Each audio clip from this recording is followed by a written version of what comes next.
You won't forget about something like this. You know, it's one of those things where it won't be in the front of my mind, but I could close my eyes and see it, probably forever.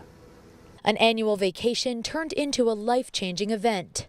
Paul Hall was canoeing along the Saco River with his dogs and a friend on Saturday when they heard a motorboat coming from behind. It was still a long ways back, and that's when I heard a loud bang. On their way to a rescue mission, Freiburg police officers Dale Stout and Nathan Desjardins crashed. The impact alone was enough to trigger me, and then when I heard the scream for help, you know when somebody is just having a little bit of a tough time or when somebody's, you know, in fear for their life.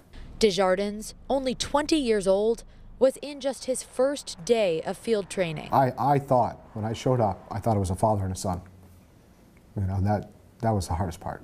Hall says it took him and his friend Scott 10 minutes to paddle back to the officers.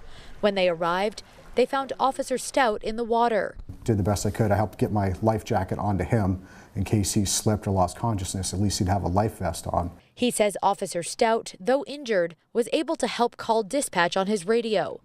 But Nathan, who was hunched over in the boat, was not as lucky. And I hate to say it that way, but the first thought I had was when you look at the two officers, you look at one and you know he's got a chance, and you look at the other and you don't know if they've got a chance.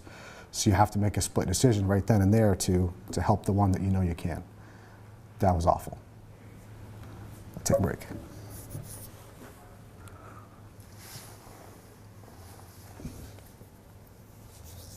It's an image Hall can't get out of his mind. Do you know if he's still hanging on? Or?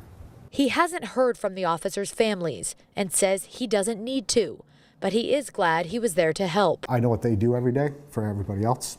It was a no-brainer. You have to go help.